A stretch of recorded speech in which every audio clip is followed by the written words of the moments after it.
Sa gitna naman po ng hidwaang naganap sa pagitan ng mga lider ng bansa, nagsalita na po ang pamunuan ng Iglesia ni Cristo kaugnay sa pagkakadawit ng pangalan ng INC. Narito po ang report.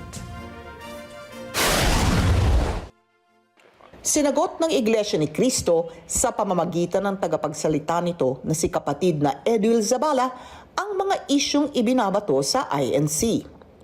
Kabilang narito ang naging pagbisita noong 10 ng Oktubre ni dating Pangulong Rodrigo Duterte sa tagapamahalang pangkalahatan ng Iglesia ni Cristo, ang kapatid na Eduardo V. Manalo.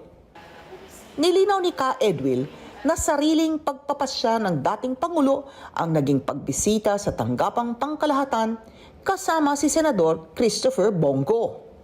Nagtungo sila sa Central Office ng Iglesia ni Cristo para personal na bumati sa nalalapit na kaarawan ng kapatid na Eduardo Manalo. Ang totoo, idadagdag ko na, ay halos taon-taon naman nagtutungo si former President Duterte para bumati. Gayunman, ipinaubaya na ng INC kay dating Pangulong Duterte ang pagtugon sa pagdadawit dito ni dating Police Colonel Royina Garma nang sabihin na nagpahanap siya ng isang police official na miyembro ng INC para mangasiwa sa war on drugs ng kanyang administrasyon. Kung hindi ako nagkakamali, parang kahapon lamang yata, nag-release ng statement ang dating Pangulong Duterte. Pinaliwanag na niya yung ukol sa bagay na yan. Palagay ko siya higit sa lahat ang makapagpapaliwanag ng mas malalim kung bakit gano'n ang choice niya.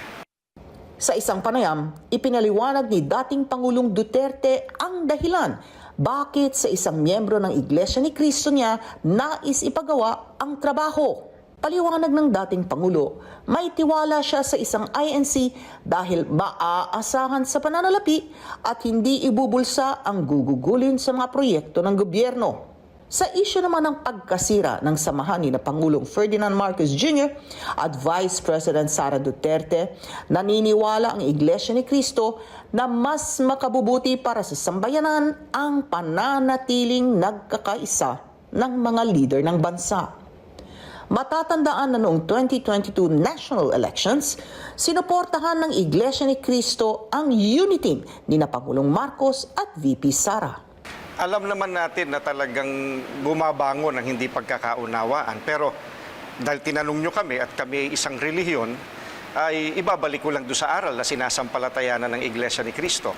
Alang-alang doon sa aral ng Panginoong Hesukristo, ang hangad namin magkasundo, magkaunawaan, sapagkat ang makikinabang naman ay ang bansang Pilipinas kapag lahat ng leader natin sa ating bayan nagkakaisa.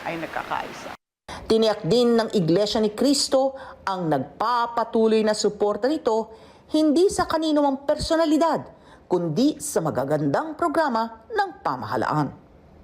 Ang Iglesia ni Cristo po nananatiling sumusuporta sa lahat ng mabubuting proyekto ng pamahalaan, lalo't sa ikabubuti ng ating mga kababayan. Maraming salamat sa inyo pong pagsubaybay sa Mata ng Agila Primetime. Para malaman ang matatag, matapang at matapat na mga balita, i-follow lamang at mag-subscribe sa @Net25 TV.